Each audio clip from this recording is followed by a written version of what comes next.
हरिभक्तीपरायण रामराव महाराज माऊली, कदम माऊली,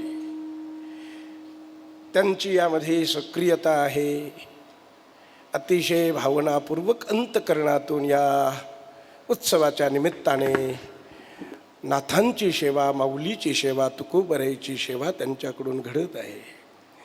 आपण सगळे पैठण निवासी, या कार्याकरता वाहून घेणारी तरुण कार्यकर्ते मंडळी, आमच्या एकनाथ महाराजाबरोबर रात्रंदिवस फिरणारी पैठणकर मंडळी, त्यांचंही मोठं कौतुक आहे. आपण सगळी उपस्थित साधक मंडळी इथे आहात. या सर्व साधकांच्या मांदियाळीमध्ये माझे परमश्नी हरिभक्तीपरायण अंकुश महाराज पानखडे पाठीमागं बसले. त्यांनी पुढं येऊन बसावं. अतिशय सुंदर नामनिष्ठता त्यांच्याकडे आहे. दररोज 11 पारायण विष्णू सहस्रनामाचे ते करीत असतात. भगवंताच्या नामावर निष्ठा आहे. निष्ठावंत भगवत भक्ताची आपल्याला भेट झाली पाहिजे, दर्शन झालं पाहिजे. या बालगोपाल साधकाला कळलं पाहिजे की साधना कशी केली पाहिजे. विठ्ठल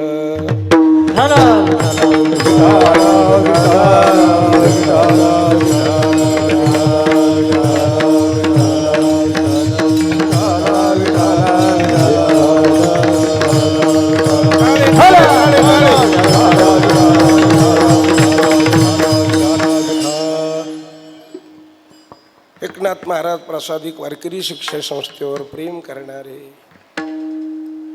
त्यांनी एक तुकोबारायांचा भंडारा माळा संस्थान निर्माण केलं. आपल्या सगळ्या पांढऱ्या कपड्यात एक लाल कपड्याचे बाबा बसलेले आहेत. त्यांचं नाव आहे रामानंद स्वामी. संस्थेवर त्यांचं खूप प्रेम आहे. मला नेहमी सांगत असतात, माझ्या गादीवर तुमच्या संस्थेतलाच मुलगा बसला पाहिजे, अशी त्यांची भावना आहे. कारण ते दररोज गावोगाव फिरत राहतात आणि त्याच्यातून त्यांनी तो निष्कर्ष काढलेला आहे. असो, त्यांची ही उपस्थिती आहे. सर्व गावातील मंडळी, महिला मंडळी, बाहेर गावून आलेले ज्ञानेश्वरी वाचक मंडळी, सर्वांची उपस्थिती आहे. ज्या मठामध्ये आपण कार्य करीत आहोत असे परमपूज्य परमादरणीय बाजीरावजी महाराज झवळेकर, अतिशय साधनाशील जीवन होतं. विद्यार्थ्याला माहीत झालं पाहिजे, दररोज एक श्रीमद भगवद्गीतेचं पारायण केल्याशिवाय ते पाणी पित नव्हते. विठ्ठल विठ्ठल.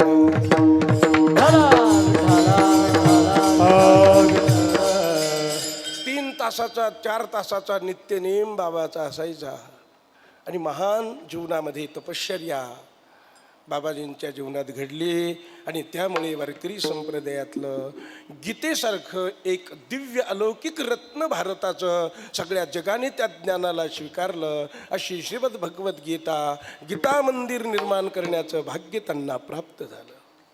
आपल्याला बसायला जागा झाली, भजन कीर्तनाला जागा झाली. म्हणून आपण पैठण, आळंदी, पंढरी साधक म्हणून जात असताना नुसतं महाराज होण्याकरता जात जाऊ नये, तर शुद्ध साधू होण्याकरताही त्यामध्ये अवश्य गेलं पाहिजे. आणि हे सगळं ध्यानात ठेवलं पाहिजे. म्हणून अतिशय भव्य दिव्य स्वरूपात चालू असलेला हा उत्सव आहे. रामायणाचार्य, भागवताचार्य, कीर्तनकार, गायक, वादक, विद्यार्थी, सर्व साधक मंडळी, सर्वांच्या उपस्थितीत भगवंताच्या चरणी सेवा समर्पित करण्याचा योग प्राप्त आहे. सेवेकरता उपस्थित केलेला अभंग कैवल्याचा पुतळा, चैतन्याचा जिव्हाळा, साधकांची मायबाप संत शिरोमणी ज्ञानेश्वर माऊलीचा आहे.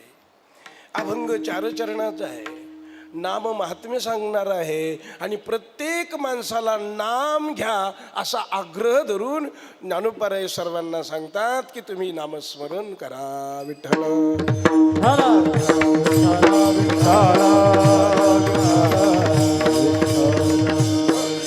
कोणाकोणाला सांगतात? या अभंगाच्या दृष्टीने जो जन्माला आला, जन म्हणून जन्माला आला, अशा जनाला सांगतात. मन कारे मन कारे जना. जना म्हणजे सर्व समाजाला सांगतात की तुम्ही नामस्मरण करा, श्री विठ्ठलाचं नामस्मरण करा.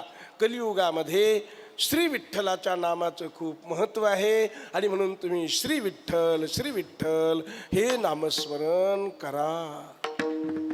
म्हटले का करा? माऊलींनी सांगितलं, कारण ते मंगलमय आहे, ते निधी आहे, सगळ्या मंगलात मंगलमय आहे. म्हणून सकल मंगल निधी ते नाम असल्यामुळे तुम्ही नामस्मरण करा. अहो जनांनो, सगळ्यांनी नामस्मरण करा. म्हटले महाराज कावा करावं, आता सृष्टी झाली, आता संपलं, आता काही करायची गरज राहिलेली नाही. असं जर कोणी म्हणत असेल तर ज्ञानोबारायांनी सांगितलं, असं नाही बाबा, ते नामस्मरण अखंड करा. जीवनामध्ये पहिलं लक्ष नामाला द्या, म्हणून आधी नामस्मरण करा. सकल मंगल निधी आणि श्री विठ्ठलाचे नाम आधी आधी घ्या. आधी शब्दाचे अनेक अर्थ आपल्या लक्षात येतील. म्हणून अगोदर देवाचं नामस्मरण करा. कोणी कोणी करा, म्हणकारे म्हणकारे जना, श्री विठ्ठलाचे नाम वाचे.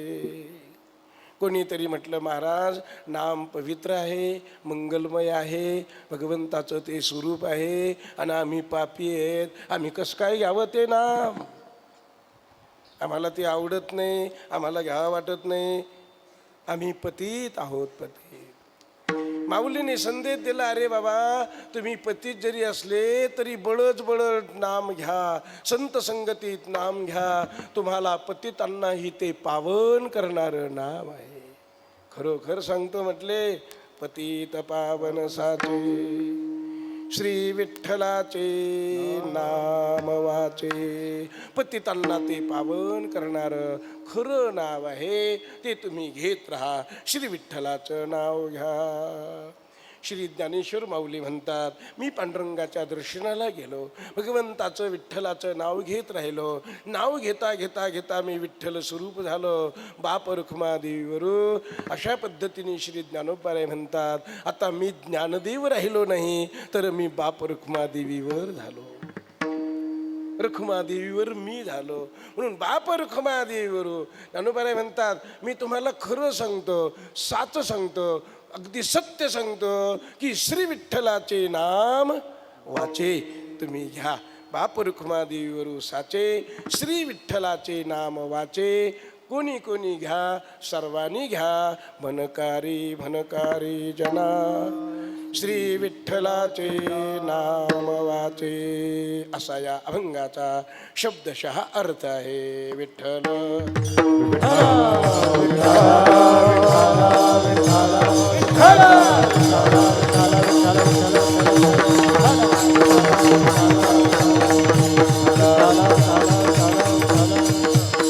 म्हणून नामाचा अधिकार सगळ्याला आहे. सगळ्या संतांनी एक मुखाने सांगितलं की सगळ्यांनी नामस्मरण करा.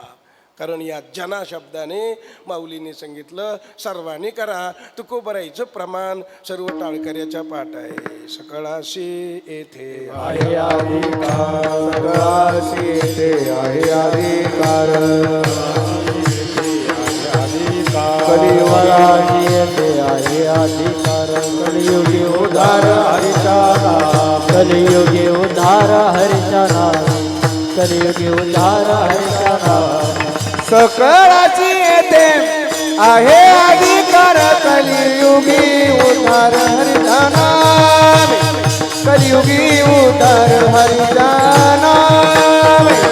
सकळाची येते आहे अधिकार, कलियुगी उद्धार हरीचा नाम, कलियुगी उद्धार हरीचा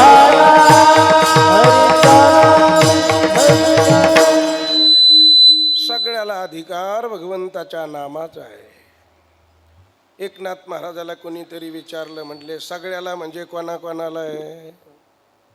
नाथ महाराजांनी हरिपाठात उत्तरच देऊन टाकलं, नर अथवा नारी, होका दुराचारी, आणि मुखी गाता हरी पवित्र तो. नर असू द्या, नारी असू द्या, सदाचारी असू द्या की दुराचारी असू द्या.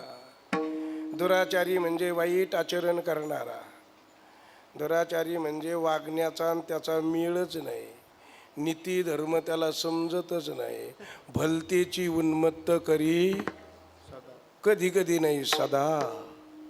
जो कायम उन्मत्तपणाने वागतो, व्यसनाने बर्बाद झालेला राहतो, असा आचार, वाईट आचरण करणारा जो माणूस असतो त्याला दुराचारी म्हणतात. अशा दुराचारी माणसाला हे देवाचं नाव घ्यायचा अधिकार आहे. मी खेड्यागावात गमतीने सांगतो, कोणाला जर दारूचं व्यसन असेल तर त्यांनी सुद्धा भगवंताचं भजन केलं पाहिजे, हरिपाठ नित्यनेमाने म्हटला पाहिजे. कशा करता? कारण हरिपाठ म्हटल्याने देवाची कृपा होते. हरी कृपा होय तया, हरी कृपा होय तयावरी, हरी कृपा होय तया, हरी कृपा होय तयावरी. नित्य प्रेम भावे हरी पाठ गाय, नित्य प्रेम भावे हरी पाठ गाय, नित्य प्रेम हरे पाठ गाय, नित्य प्रेम भावे हरि पाठ गाय. हरी कृपा होय तयावरी, हरी कृपा होय तयावरी. हरी कृपा होय तयावरी, हरी मुखी गाता हरपली चिंता, हरी मुखी गाता हरपली चिंता. हरी कृपा होय तयावरी, हरि कृपा होय तयावरी. हरी कृपा होय तयावरी, हरि मुखी गाता हरपली चिंता, हरि मुखी गाता हरपली चिंता.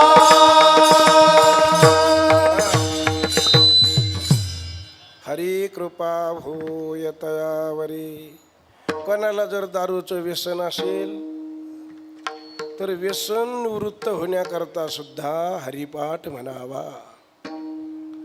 सकाळी आंघोळ करीत जावी, हरिपाठ म्हणीत जावा.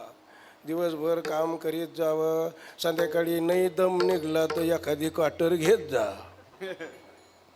पुन्हा संध्याकाळी झोपायचं, सकाळी उठायचं, आंघोळ करायची आणि पुन्हा हरिपाठ म्हणायचं.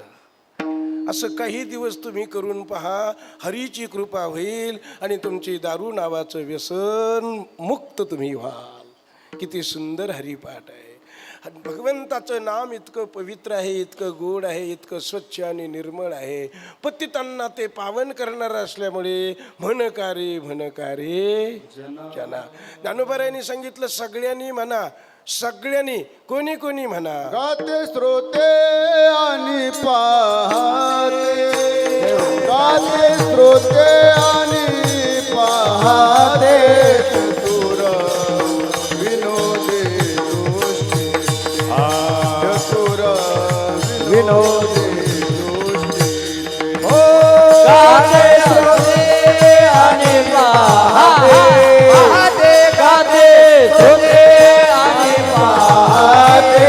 चतुर विनोदी दोषी चतुर विरोधी दोषी. भावे पूर्ण जाते, आणि पूर्ण भावे पूर्ण जाते. भावे पूर्ण या सकळाचे विनवणी, या सकळा सकळाचे विनवणी. या सकळाचे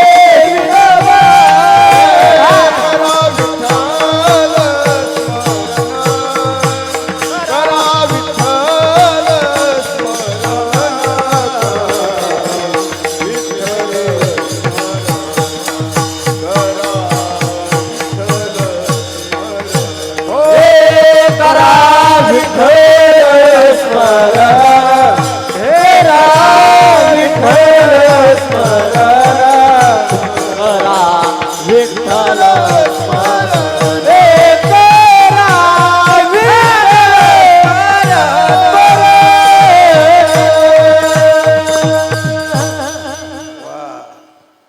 अतिशय सुंदर प्रमाण दिलं महाराजांनी. प्रमाण कसं म्हणावं हे कीर्तन ऐकल्यावर विद्यार्थ्यांना कळत राहत. प्रमाण किती मस्त म्हटलं पाहिजे, ध्रुपद कसं म्हटलं पाहिजे, ध्रुपद म्हणताना किती म्हटलं पाहिजे, ध्रुपदच म्हटलं पाहिजे. करा विठ्ठल स्मरण इथपर्यंतच, नामरूपी अनुसंधान. मग पुढे 3 तुकडे राहतात. याकरिता विठ्ठलाचं स्मरण करा असं ज्ञानोबाराय आग्रहपूर्वक सांगतात. कोणाकोणाला सांगतात? पहिलं गाणाराला सांगतात की तुम्ही नुसतेच गाऊ नका, करा विठ्ठल स्मरण, गाते. नंतर श्रोत्याला सांगते तुम्ही नुसतंच ऐकू नका, करा विठ्ठल स्मरण. काही काही नुसतेच पाहतात महाराजाकडं टाका, त्यालाही सांगतात नुसते पाहत बसू नका, विठ्ठल स्मरण करा. पाहणे शब्दाचा अर्थ आश्चर्यवत पश्यती कशी येन. जे आत्मस्वरूपाला पाहत बसले ते इथे घेऊन चालायच्या, त्याच्यावरच्या ओव्या घेऊन चालायच्या. कोणी त्याला आश्चर्याने पाहतं, कोणी त्याला आश्चर्याने गातं, कोणी त्याच्याकरता आश्चर्याने श्रवण करतं, कोणी त्याच्याकरता आश्चर्याने अनुवाद करतं. अनेक पद्धतीने लोक त्याचं चिंतन करीत राहतात, त्या परमात्म्याचं स्वस्वरूपाचं. ज्ञानोबारायांनी सांगितलं हे सगळं करीत असताना अनुसंधान ठेवा, नामरूपी अनुसंधान ठेवा, करा विठ्ठल स्मरण. गाते, श्रोते, पाहते. काही काही चतुर लोक असतात, चतुरांना पण सांगितलं. काही काही विनोदी लोक असतात, त्यांनाही सांगितलं. चतुर, विनोदी. आता पुढचे फार महत्वाचे आहेत. स्वहंभावी, मीच परब्रह्म आहे या बोधावर जाऊन पोहोचलेले, अहम ब्रह्मास्मी बोधावर पोहोचले, त्यांनी सुद्धा नुसतं तसंच गपचीप राहू नका. त्यांनी सुद्धा विठ्ठल स्मरण करा. आणि पुढे माऊलीने शब्द दिला, पूर्ण ज्ञाते. माऊलीने सांगितलं पूर्ण ज्ञात्यांनो, स्वहंभावी, अरे तुम्ही नुसतं बसू नका, माझी तुम्हाला विनंती आहे, तुम्ही सुद्धा विठ्ठलाचं स्मरण करा, करा विठ्ठल स्मरण. हे कोणाकोणाला सांगितलं? सगळ्यालाच सांगितलं. लहानाला सांगितलं, मोठ्याला सांगितलं, शहाण्याला सांगितलं, येड्यालाही सांगितलं, स्त्रियांना सांगितलं, पुरुषांना सांगितलं, सर्वांनाच सांगितलं. म्हणून माऊलीने सांगितलं, म्हण का रे जना. दुसरं चरण आहे, मन कारे जना, मन कारे जना,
जना म्हणजे समस्त जनतेला महाराज सांगतात. म्हणकारी जना. काय म्हणले श्री विठ्ठलाचे नाम वाचे. श्री विठ्ठल शब्द ज्ञानोबारायांनी आपल्याला आवर्जून दिला. विठ्ठल मंत्र कोणी दिला? अगदी सर्वांना परिचित आहे. आला पुंडलिक भक्तराज, तेने केशव ओळला सहज, आणि तिथला विठ्ठल मंत्र बीज, तेने झाले सकळ ही काजगा. पुंडलिकाच्या अगोदर विठ्ठल नाव नव्हतं जगामध्ये. पुंडलिकाने तो मंत्र दिला, अतिशय सुंदर विठ्ठल नाव दिलं. का नाव दिलं? त्याने वीट फेकली, देव विटेवर उभा राहिला. तेव्हापासून त्या श्रीकृष्ण परमात्म्याला विठ्ठल म्हणायला लागले. त्या विठ्ठल शब्दामध्ये फार सुंदरसा अर्थ आहे की विशेष रूपाने ज्ञान देणारी ती देवता आहे, ज्ञानस्वरूप ती देवता आहे, आणि म्हणून त्याला विठ्ठल म्हटल्या जातं.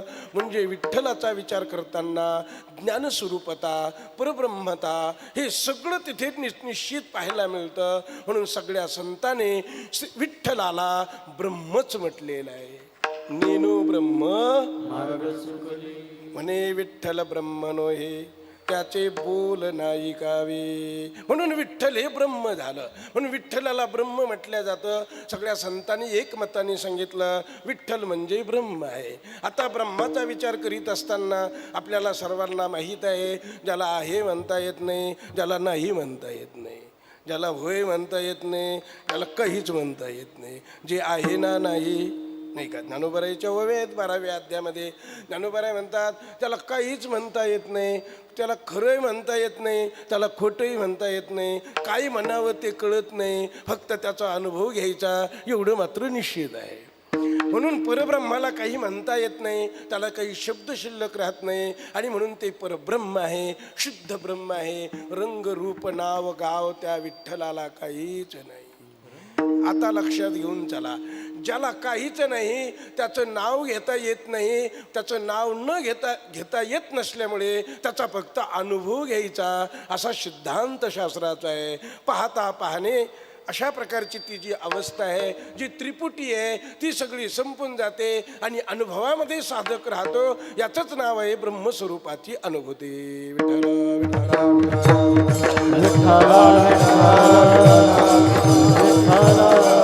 असं नाथ महाराज म्हणतात, पाहता पाहणे गेले ते शोधून, आणि एका जनार्दनी अनुभवले. पाहता पाहणे दुरी सारोनिया.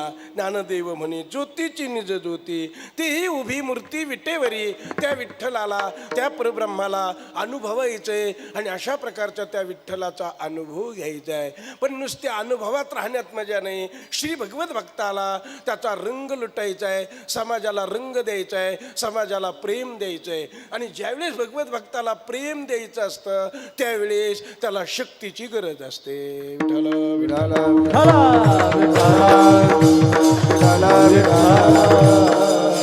नुसतं परब्रह्म काही काम करत नाही. नुसतं परब्रह्म म्हणजे जगत चालवतं, सगळं काही करू शकतं.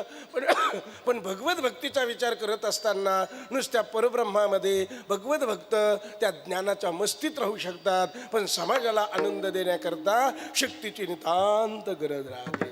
मी आपल्याकरता काय बोलू राहिलो हे ध्यानात घ्या. विठ्ठल हे नुसतं परब्रह्म आहे, विष्णू हे नुसतं परब्रह्म आहे, महादेव हे नुसतं परब्रह्म आहे.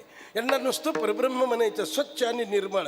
पण ज्यावेळेस शिव शब्दाच्या मागं शक्ती शब्द येतो त्यावेळेस त्याला शिवशक्ती म्हणतात. आणि ज्यावेळेस ती शिवशक्तीचा विचार येतो त्यावेळेस अमृत अनुभवाकडे जाता येतं. विठ्ठल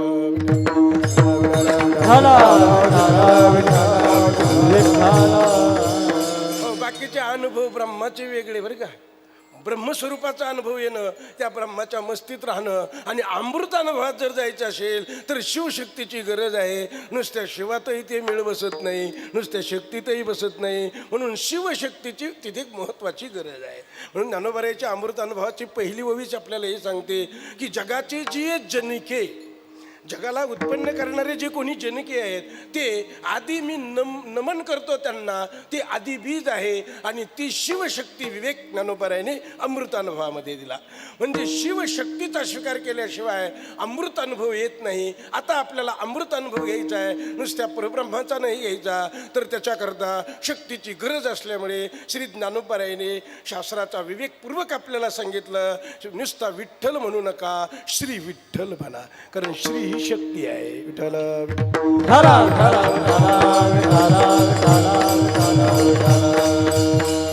नुसते विठ्ठल मजा येणार नाही. नुसतं राम म्हटल्यावर मजा येत नाही. म्हणून अविद्येचे लोक नुसतं रामराम म्हणत नाही, सीताराम सीताराम, नेहमी सीताराम.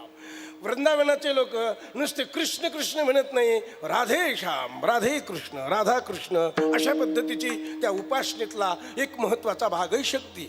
म्हणून देवाचा विग्रह कुठे बसवत असताना कोणत्याही मंदिरात जरी असेल, कोणताही देवाचा विग्रह असो, त्याच्याजवळ त्याची शक्ती अवश्य असली पाहिजे. त्यावेळेस त्या मंदिराची प्रगती असते, मंदिरामध्ये आनंद असतो, मंदिरामध्ये त्या देवतेच्या दर्शनात लोकांना खूप सुख समृद्धी मिळून जाते.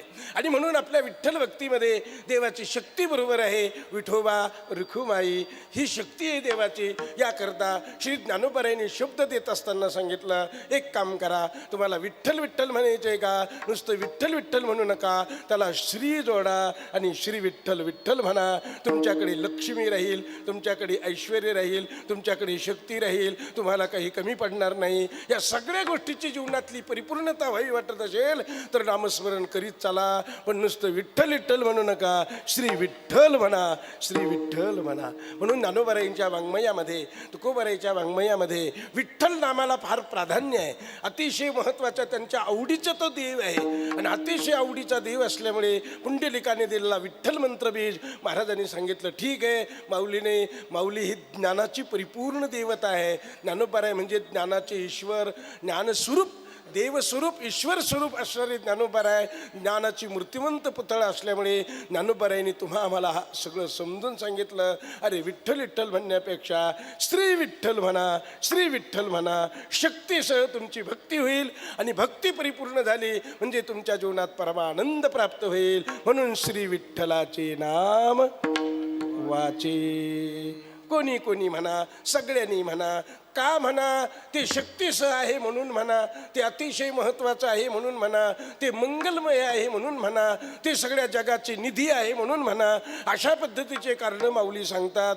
अतिशय अमंगलाला मंगल बनवणारं ते नाम आहे म्हणून म्हणा. आणि आधी म्हणा, पहिल्या चरणामध्ये माऊली सकळ मंगळ निधी, सकळ मंगळ निधी, सकळ मंगळ निधी,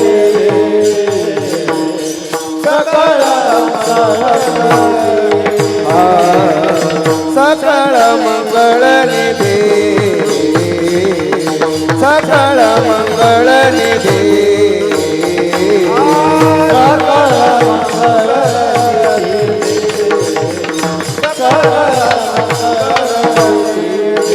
श्री विठ्ठलाचे नामारी, श्री विठ्ठलाचे नामारी,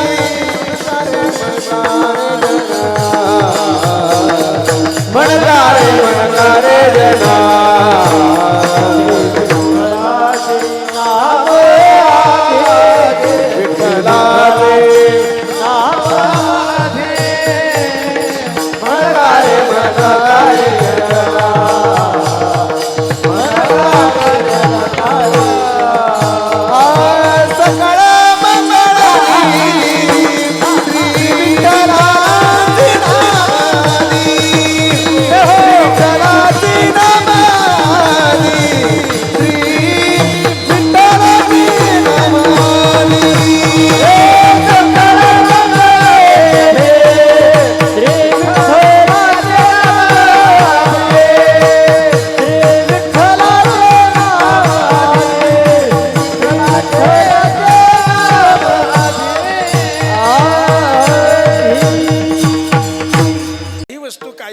अमंगल आहेत. त्यामध्ये ही गटार आहे, घाण आहे, शौच आहे, बेडके आहेत. हे सगळ्या गोष्टी कायमच्याच कशा आहेत? अमंगल आहेत. त्यामध्ये दारू आहे, ही कशी आहे? कायमचीच, कायमची अमंगल आहे. कोणत्याच उपायाने दारू कधीही कोणत्याही दिवशी वर्षातून पवित्र होत नाही.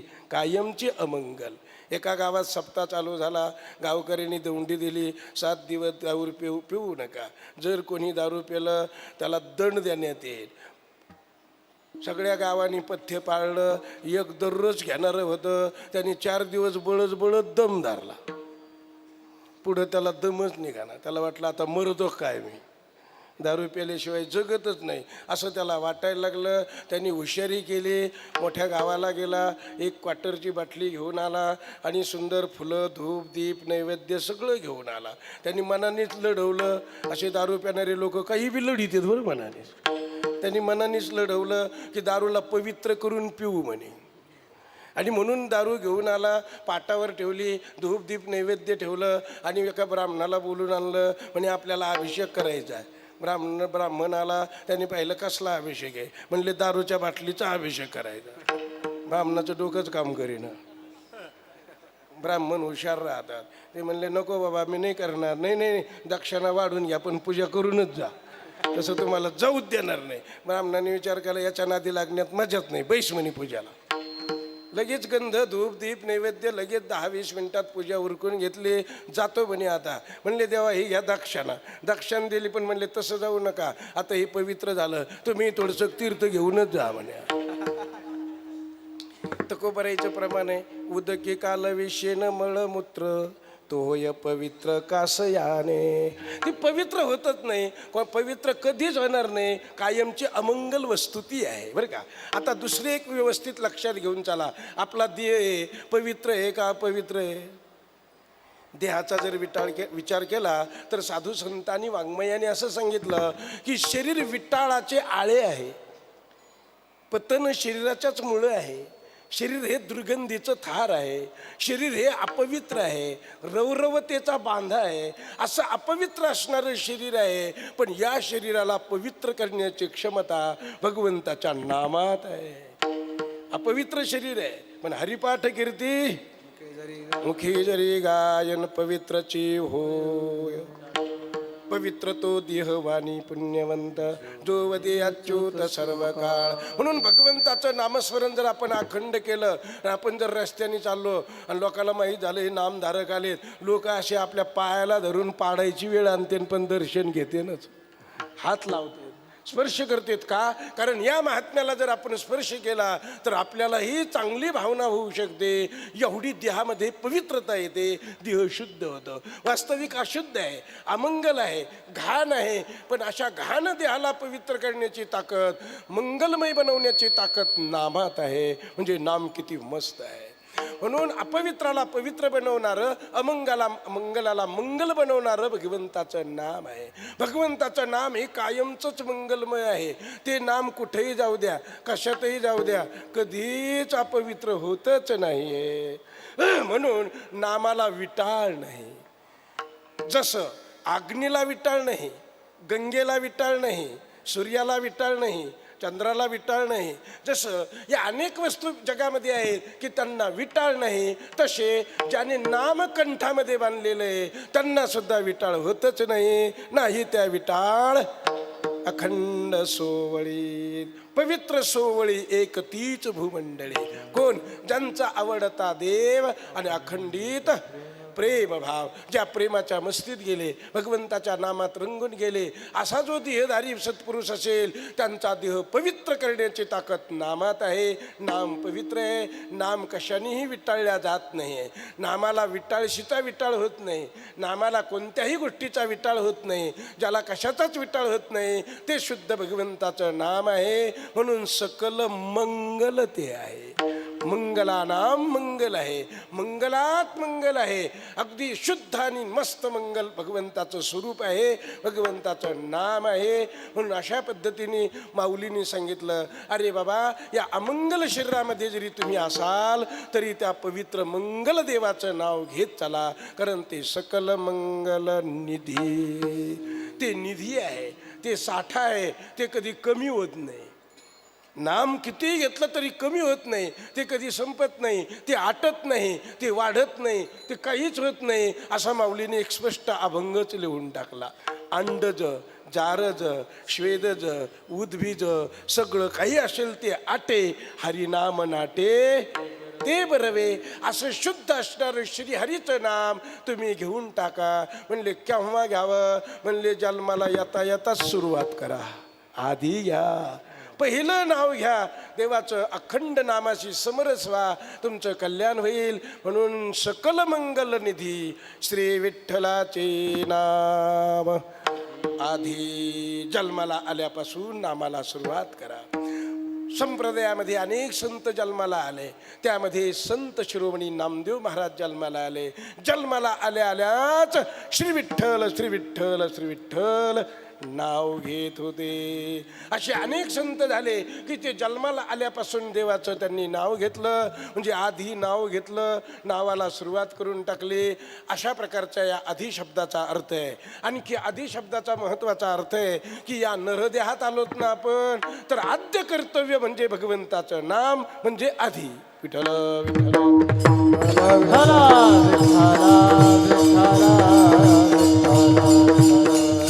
आपल्याला कळालंय ना देवाचं नाव घेतलंच पाहिजे. ज्या दिवशी कळालं त्या दिवशी आधी. वय 40 वर्ष झालं, आज आपल्याला कळालं देवाचं नाव आधी घेतलं पाहिजे, त्याच दिवशी सुरू करणं याचं नाव आहे आधी. केव्हाही सुरू करा, भगवंताचं नाव घेण्याला सुरुवात करा. म्हणून आद्य अशा प्रकारचं देवाचं नाव आहे. आपण मठामध्ये सप्त्याला आलोत ना, इथं गीता मंदिरात आलोत ना, फिरत्या सप्त्याला आलोत ना, मग आधी काय पाहावं? जेवायची व्यवस्था पाहावा का देवाचं भजन पाहावं? आधी आधी देवाचं नाव घेत जावं. अतिशय सुंदर असं ते नाव आहे आणि ते आधी घेत जावं. आता आणखी एक लक्षात घेऊन चला, या 84 लाख योनीचा विचार करीत असताना आद्य देह कोणता आहे? भागवताने एकनाथ महाराजांनी सगळ्या संतांनी विचार करून सांगितलं की या सगळ्या सृष्टीचा आद्य देह जर कोणता असेल तर मानव देह आहे. विठ्ठल विठ्ठल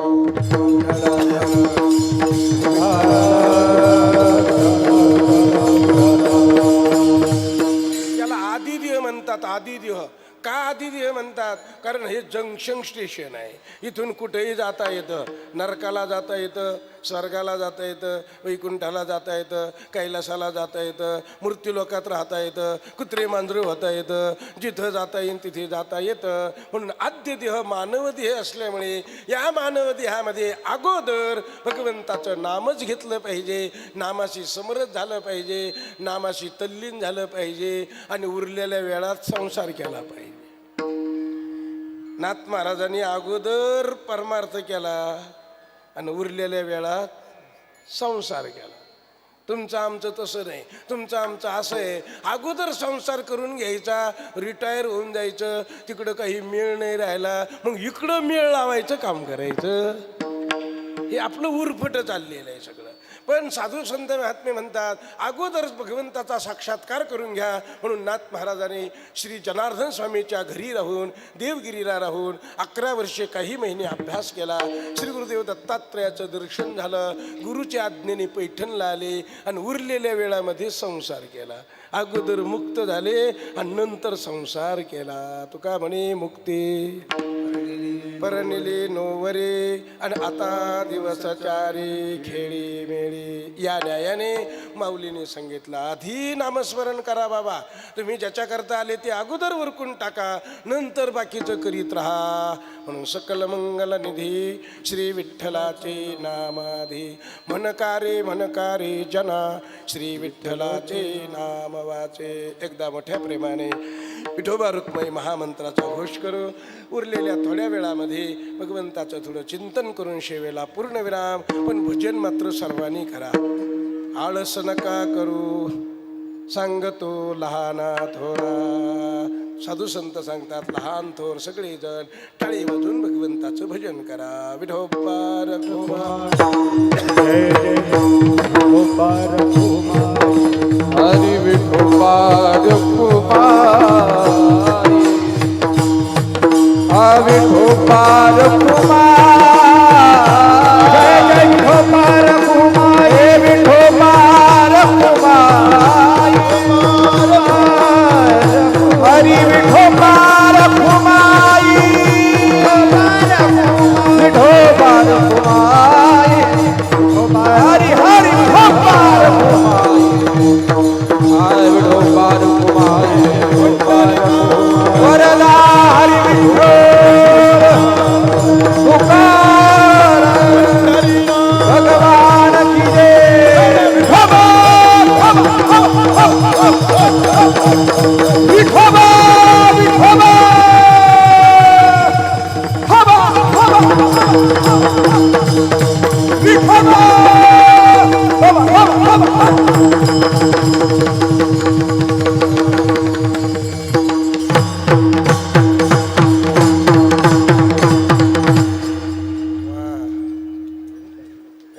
मानतात भजनाचा आनंद. चाल म्हणता 2 मिनिटात सांगा ना. आहेत गायक वादक अनेक मंडळी आहेत. हरिभक्तपरायण प्रल्हाद महाराज, हरिभक्तपरायण विश्वंभर महाराज. म्हणा.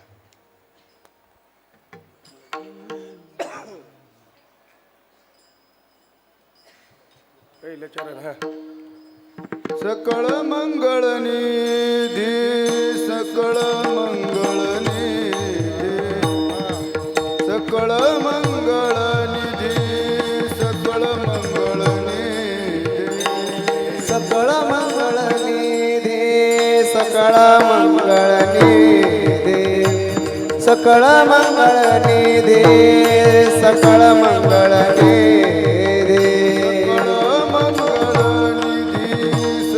मंगळ निधी सकळ मंगळ निधी सकळ मंगळ निधी सकळ मंगळ निधी सकळ मंगळ निधी सकळ मंगळ निधी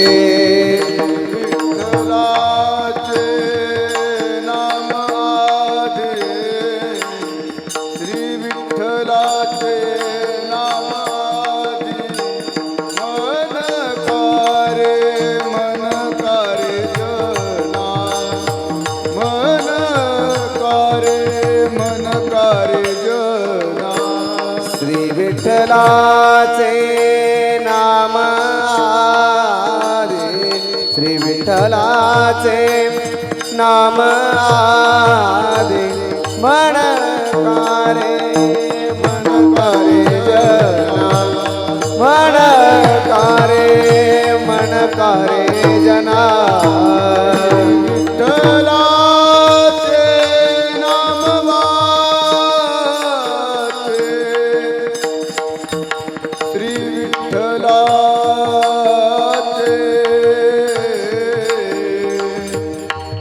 नाम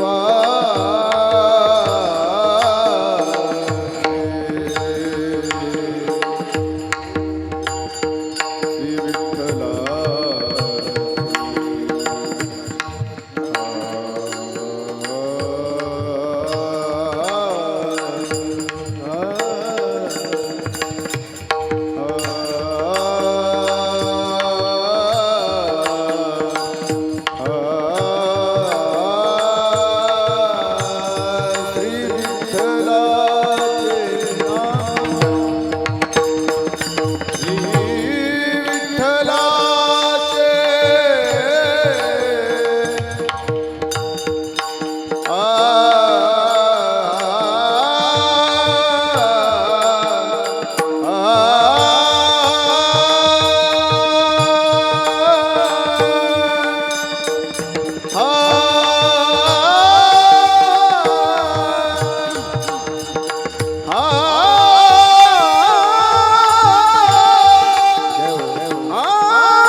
श्री विठ्ठलाचे नाम वाचे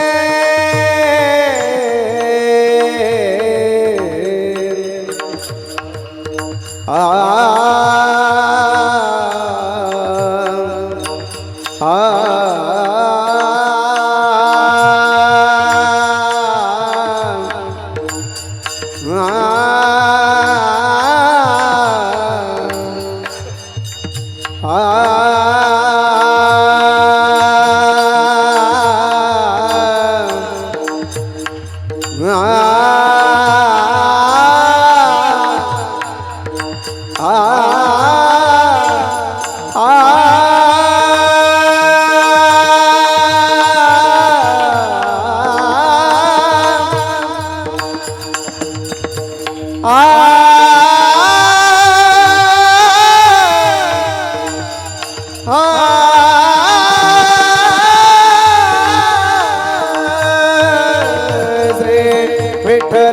नाम वाजे श्री विठ्ठलाचे नाम वाजे श्री विठ्ठलाचे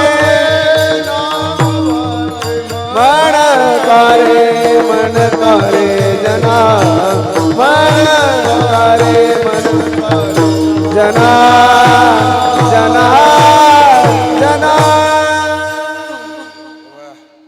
सकल मंगलनिधी श्री विठ्ठलाचे नामाधी मनकारे जना श्री विठ्ठलाचे नाम वाचे. म्हणा म्हटले देवाचं नाव का म्हणा म्हणले पतितांना ते पावन करणार आहे. पतित कोणाला म्हणतात? सरळ त्याचा अर्थ आहे पतित म्हणजे पडलेला. जो पडलेला असतो त्याचं नाव पतित आहे. म्हणून पतिताची संगती करीत जाऊ नये, निवडून आलेल्या संग राहत जावं. पडलेल्याच्या संगतीत कधी राहू नये. पतन नर पतन उच्चते बरं का, असा एक सुंदर श्लोक आहे. कोणत्या कोणत्या कारणाने मनुष्य पतित होतो बरं का. म्हणून पतित होणं म्हणजे धर्माचं जे काही लक्षण असतं, धर्माचे जे नियम असतात त्या नियमाचं पालन न करणारा मनुष्य पतित होतो. त्यानंतर नीतीचे जे नियम असतात त्या नियमाचं पालन न करणारा पतित होतो. व्यवहारामध्ये काही रूढी परंपरा असतात आणि त्या अतिशय महत्त्वाच्या असतात. रूढी परंपरा पाळाव्या लागतात. त्या जर नाही पाळल्या तरी मनुष्य पतित होतं. म्हणजे याचा अर्थ असा असतो, धर्मनीतीचा व्यवहाराचा नीतीचा विचार न करता जो माणूस समाजामध्ये सैराट वागत राहतो त्याचं नाव आहे पापी. पाप करणारा माणूस. भलतीची उन्मत्त करी सदा. धर्मनीतीचा कुठलाही विचार न करता मनमानी जो वागत असतो त्याचं नाव आहे पापी. आता पापाचे अनेक प्रकार शास्त्रामध्ये आलेले आहेत. महापाप सांगितलेले आहेत, उपपाप सांगितलेले आहेत, गौण पाप सांगितलेले आहेत, काही पाप अगदी छोटे छोटे सांगितलेले आहेत, छोट्या छोट्या पापाचे प्रायश्चित्त सांगितलेले आहेत, काही पापाला प्रायश्चित्तच नाही, काही पापाला मात्र प्रायश्चित्त सांगितलेले आहेत. 5 प्रकारचे पाप सांगितले. त्यामध्ये महापापाचा नंबर त्याच्यात 5 जणांकरता दिलेला आहे, विशेष रूपाने दिलेला आहे. त्यामध्ये ब्रह्महत्या आणि 2 नंबरला सुरापान दिलेलं आहे. काय त्या शास्त्रकाराला कळालं कोणास ठाऊक. ब्राह्मणाला मारल्याने जेवढं पाप लागतं तेवढंच पाप दारू पिणाऱ्याला लागतं. हे अजून लोकांच्या लक्षात आलं नाही, त्याला ते कळतही नाही. किती सांगितलं तरी त्याच्या ध्यानातही येत नाही. ब्राह्मणाचा वध कोणी करत नाही, ब्राह्मणाला कोणी मारणार नाही. पण शास्त्राने सांगितलं एका ब्राह्मणाला, विद्वान ब्राह्मणाला मारण्यात जेवढं पाप लागतं तेवढं एकदा दारू पेल्यावर पाप लागतं. विठ्ठल विठ्ठल विठ्ठल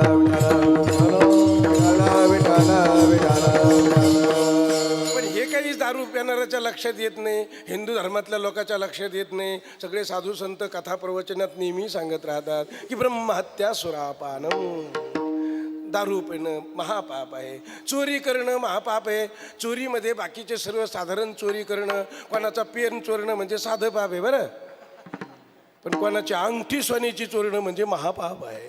सोन्याची चोरी करणं म्हणजे महापाप आहे. पण अशा पद्धतीचे हे 3 महापाप झाले. आणि आपले जे गुरु महाराज आहेत, तुम्ही संस्थेत राहणारी मुलं आहात, तुम्ही गुरुवर्यांच्या आश्रमात राहता. मग गुरु महाराजांची जी धर्मपत्नी असते त्या गुरु महाराजाच्या धर्मपत्नीशी जर गैरव्यवहार करण्याचा तुम्ही प्रयत्न केला तर शास्त्र सांगतंय की ते महापाप आहे, महापापात जमा आहे. ब्राह्मणवध, दारू पिणं, सोन्याची चोरी करणं आणि गृहश्रीशी रत होणं हे महापाप आहेत. हे झाले 4 महापाप. आणि 5वं महापाप सांगितलं त्याच्या संगतीत राहणं आणि त्याला सहकार्य करणं, हा सुद्धा महापापीच आहे. हे महापाप आहेत. म्हणून विद्यार्थ्यांनी जबाबदारीने राहिलं पाहिजे. आश्रमात संस्थेत कोणीही राहत असेल आपण तर तिथे अभ्यास केला पाहिजे. गुरुपत्नी आपली माता आहे असं समजलं पाहिजे. म्हणून अशा पद्धतीने त्या परिवाराशी संबंध अतिशय सुंदर ठेवले पाहिजेत. गुरु महाराजांची मुलगी असेल तर आपली बहीण समजली पाहिजे, मुलगा असेल तर भाऊ समजला पाहिजे. आणि त्यांच्या घरामध्ये अशा पद्धतीने राहता आलं पाहिजे. ज्यांना असं राहता येतं त्यांना क्षयरोग होणार नाही. आणि असं जर नाही राहिलं तर त्याला क्षयरोग होईल. मी काही शाप देत नाही, पण चंद्राला तसं झालं म्हणून मी तुम्हाला सांगितलं. म्हणून अशा पद्धतीच्या अनेक कथा भागवतादी पुराणामध्ये अनेक ग्रंथात त्या आलेल्या आहेत. म्हणून आपण ते जबाबदारीने पाळल्या पाहिजेत. मग हा विषय चाललेला आहे की पापी माणूस म्हणजे भलतेची उन्मत्त करी सदा. धर्मनीतीचा त्याला काही कळत नाही, तो पापी माणूस असतो. आणि त्या पापी माणसाने पुन्हा महापाप केलेलं असतं. आणि महापापी पापी हे 2 विशेषणे लागल्यानंतर जो असतो त्याचं नाव आहे पतित. तो का म्हणे महा पातकी आणि मग तो पतित असा पतित माणूस. पतित म्हणजे पडलेला. पतित माणसाला कोणीच विचारित नाही. पापी माणसाला तरी थोडंफार समाजात मान राहतो, कारण त्याचे पाप समाजाला माहीत नसतात. म्हणून समाज त्याला म्हणतो भाऊ, दादा, काका, बरं का, म्हणतो त्याला, कारण लोकांना ते ज्ञात नसतं. पण पतित माणसाला कोणी विचारित नाही आहे. का? कारण त्याचं पतन झालेलं असतं, तो अधोगतीला गेलेला असतो, सर्व लोकांना त्याचं ज्ञान झालेलं असतं. अशा प्रकारची ज्यांची अवस्था आहे त्याला पतित म्हणायचं. चोरून केलेले जे पापं असतात ते समाजाला जर ज्ञात नसले तर ते पापं काही दिवस पचत राहतात. पण पतित झाल्यानंतर त्याचं काहीच पचत नाही, त्याला कोणी महत्त्वही देत नाही. पण असा जरी पतित असला, वाल्या कोळ्यासारखा जरी असला, आजामेळासारखा जरी असला, तरी भगवंताच्या नामात एवढी ताकद आहे. माऊलीने सांगितलं, पतितांना काय करतंय ते पावन करतंय, पावन. म्हणून जेवायला बसत असताना पतिताच्या पंक्तीत बसत जाऊ नये, पतितासंग जेवत जाऊ नये, त्यांच्यापासून दूर बसावं, कारण ते पतित आपल्याला पावन होऊ देत नाहीत. म्हणून माणसं एवढे स्वच्छ आणि निर्मळ पाहिजेत की ते कोण्याही पंक्तीला जर बसले तर त्या पंक्तीला पावन करता आलं पाहिजे. त्याला पंक्ती पावन माणसं म्हणतात. त्या पंक्तीत बसण्याची इच्छा आपल्याला निर्माण झाली पाहिजे. म्हणून विद्वान, ज्ञानी, साधू पुरुष त्यांच्या संगतीत भोजन करण्याचा प्रकार निर्माण झाला पाहिजे. म्हणून पंक्तीला पावन करणारी असतात, गावाला पावन करणारी असतात, देशाला पावन करणारी असतात. असे जरी पतित असले तरी त्यांनी भगवंताचं नाव घेतलं तर ते पवित्र होऊ शकतात. म्हणून माऊलीने कळकळून सगळ्या आम जनतेला सांगितलं, पतितांना सुद्धा सांगितलं, अरे पतितांनो, तुम्ही या नामाचा आश्रय करा, तुम्ही सुद्धा पावन व्हाल. म्हणून पतित पावन साचे, श्री विठ्ठलाचे नाम वाचे. तुम्ही श्री विठ्ठलाचं नाव घेत चला म्हटले. मी तुम्हाला खरं सांगतो, नाव हे खरं आहे. शेवटच्या चरणामध्ये बाप रखुमा देवी भरोसाचे, बाप रखुमा देवी भरोसाचे, देवी भरोसाचे, बाप रखुमा देवी भरोसाचे. श्री विठ्ठलाचे नाम वाचे, श्री विठ्ठलाचे नाम वाचे, श्री विठ्ठलाचे नाम वाचे, श्री विठ्ठलाचे नाम वाचे, श्री विठ्ठलाचे नाम वाचे, श्री विठ्ठलाचे नाम वाचे, श्री विठ्ठलाचे नाम वाचे, श्री विठ्ठलाचे नाम वाचे. मन कार्य जना, मन कार्य जना, मन कार्य जना, मन कार्य जना, मन कार्य जना, मन कार्य जना, मन कार्य जना, मन कार्य जना,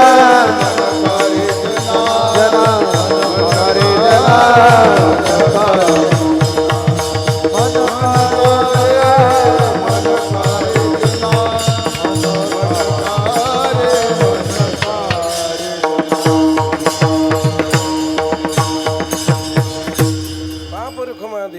साचे. साचे म्हणजे खरे, सत्य साचं खरं. जगामध्ये काय असेल तर भगवंताचं स्वरूप नाम. नाम नामेचं अभेद चिंतन ध्यानात घेतलं पाहिजे. एक देव खरा आणि एक नाव खरं असं नाही. दोन्ही खरेच, याचा अर्थ एकच ते आहे. म्हणून भगवंताच्या स्वरूपाचा विचार, नामाचा विचार केला पाहिजे. निर्गुण निराकार असणारं परब्रह्म तिथे आपल्याला जायचे. म्हणून त्याच्याकरता श्रुतीने नाव दिलं. त्या नावाचा उच्चार करा, तो भगवान तिथे प्रगट होतो, आकार धारण करतो, नावारूपाला येतो, गुणवान होतो. षडगुण ऐश्वर्य संपन्नता त्याच्याकडे येते. केव्हा? त्याचे नाव घेतल्यावरच तो प्रगट होतो. म्हणून त्याला नावं अनंत आहेत. त्यापैकी माऊलीने, ज्ञानेश्वर माऊलीने पुंडलिकाच्या भक्तीला, पुंडलिकाने आणलेल्या देवाला फार महत्त्व ज्ञानोबारायांनी दिलं. ज्ञानोबारायांनी वारी केली, श्री विठ्ठलाचं दर्शन घेतलं आणि श्री विठ्ठल नाव कलियुगामध्ये जगाला तारक आहे अशा पद्धतीचा संदेश तुमच्या आमच्यासारख्या जनतेला माऊलीने देऊन टाकला. आणि त्या संदेशाचं पालन करून आपण सगळेजण मिळून श्री विठ्ठल, श्री विठ्ठल, श्री विठ्ठल नावाचा जप करीत जावं, अशा पद्धतीने हा माऊलीचा संदेश आहे. आपण नामधारक झालं पाहिजे. नुसतं वाचनेच नामस्मरण करायचं नाही, तर नामरूपी अनुसंधान हे माऊलीने महत्त्वाचं सांगितलेलं आहे. नाम आणि रूपाशी अनुसंधान झालं पाहिजे. अनुसंधान झाल्याशिवाय नामाचा आनंद भेटत नाही. नुसतं वाचने विठ्ठल विठ्ठल म्हणणारी माणसं भरपूर असतील, पण त्या नामरूपाशी अनुसंधान झालं पाहिजे, त्याची तंद्री लागली पाहिजे, त्याच्यामध्ये समृद्ध झालं पाहिजे. आणि अशा प्रकारचं नाम ज्याला रडता येतं, माऊली म्हणतात बस हेच खरं अद्वैत भजन आहे. आणि असं अद्वैत भजन करता आलं की जीवनात पूर्णता आहे. अशा पद्धतीने श्री विठ्ठलाचं नाव घ्या, असा माऊलीचा आग्रह. पहिल्या दिवसाची सेवा आहे. या निमित्ताने आपल्या पुढे माऊलीच्या अभंगाचा मी अनुवाद केलेला आहे. शब्दशः अर्थ सांगण्याचा प्रयत्न केला. जे काही योग्य असेल ते साधू संताचं आहे. ज्ञानोबरायाने खूप समाज ज्ञानोबरायाच्या पथा प्रवचनाला उपस्थित राहत होता. तदनंतर निवृत्तीनाथ ज्ञानोबरायांनी सांगितलं आता आपल्याला गेलं पाहिजे. म्हणजे 9 साली इथं आले आणि ज्ञानेश्वरी कितीला लिहिली? 1272. तई टीका केली ज्ञानेश्वरी. सच्चिदानंद बाबा आदरे लेखको झाला. रेड्या जर 9 साली बोलवलेला असेल तर 12ला ज्ञानेश्वरी लिहिली असेल तर मधला जो कालावधी आहे तो माऊलीने इथेच घालवलेला आहे. कारण त्यांची जन्मभूमी आपेगाव, पैठण क्षेत्र, मामाचं इथं कुळ, मोठा आश्रय, मोठं गाव, विद्वान पंडिताचं गाव. आणि म्हणून आळंदीपेक्षाही मोठं गाव असल्यामुळे खूप विद्वान लोक ज्ञानोबरायाचे चाहते झाले होते. माऊली करा प्रवचन, माऊली ऐकू द्या, आम्हाला योग वशिष्ठ ऐकू द्या, का अद्वैत तत्वज्ञान ज्ञानोबरायांनी सांगावं. आणि म्हणून ज्ञानोबराय खरे अद्वैती भगवत भक्त आहेत. अद्वैत तत्वज्ञानाचा स्वीकार करून भक्तीचा फार मोठा ज्ञानोबरायांनी स्वीकार केला.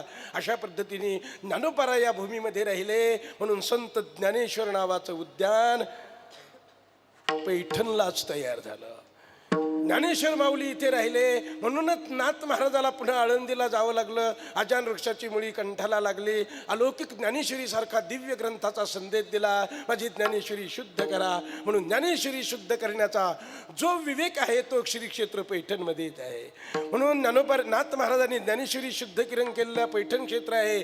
आणि म्हणून पैठण क्षेत्रात राहून जे विद्यार्थी ज्ञानेश्वरीचा अभ्यास करीत असतील ते खरं म्हणजे आळंदीपेक्षा डबल भाग्यवान आहेत. म्हणजे माझ्या समजुतीप्रमाणे बोलतो, माझी ती समजूत आहे, माझी भावना आहे बरं का. पैठण क्षेत्राबद्दल मी जो अभ्यास केला, माझ्या भावनेतून मला ते खूप समाधान वाटतंय की आपण पैठण भूमीत राहतो, पवित्र गोद्याच्या कुशीमध्ये राहतो. सिंहस्थ पर्वणी असते, काय त्या गोदेचं महत्त्व आहे. आणि अशा गोदावरीच्या काठी राहून पवित्र गोदेचं स्नान करून आपल्याला ज्ञान प्राप्त होतं. प्रत्येक तीर्थाचं महत्त्व आहे की नाही आपल्याला माहिती आहे. यमुना म्हटलं की भक्ती, हरिद्वारची गंगा म्हटलं की ज्ञान, नर्मदा म्हटलं की वैराग्य, आणि गोदावरी म्हटल्यावर काय लक्षात ठेवून झाला. ज्ञान गोदावरीच्या तिरी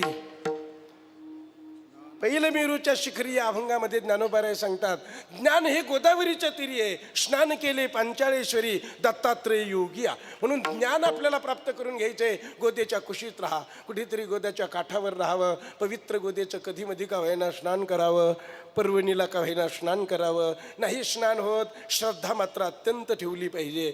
गोदावरीच्या तीर्थाला, पाण्याला तीर्थ म्हटलं पाहिजे, अंगावर घेतलं पाहिजे आणि पवित्र इथे अभ्यास करीत राहिलं पाहिजे. नक्कीच गोदावरी माता, श्री नाथ महाराज, ज्ञानेश्वर माऊली, भानुदास महाराज, गावबा महाराज आदी करून संतांच्या या पवित्र भूमीमध्ये आपण संत म्हणून राहिलो तर नक्कीच आपण संत झाल्याशिवाय राहणार नाही. अशी ही पवित्र आणि उत्तम भूमी आहे.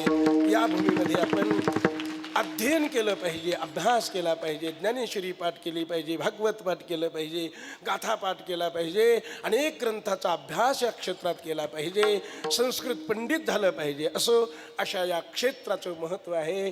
आणि म्हणून नाथांच्या भूमीमध्ये आपण आलात. इथे ज्ञानेश्वरीसारख्या ग्रंथाचं पारायण आपल्याला होतंय, गोदेच्या काठाला पारायण होतंय, नाथ महाराजाच्या दरबारात आपल्याला पारायण होतंय. म्हणून आपण भाग्यवान आहोत अशी आपली समजूत करून घेतली पाहिजे आणि ज्ञानेश्वरी वाचली पाहिजे. भाव धरून या वाचे ज्ञानेश्वरी, कृपा करी हरी तयावरी. स्वमुखे आपण सांगे तो श्री विष्णू, श्री गीता हा प्रश्नो अर्जुनेशी. यथामती यथावकाश माझ्या बोलण्याला पूर्णविराम.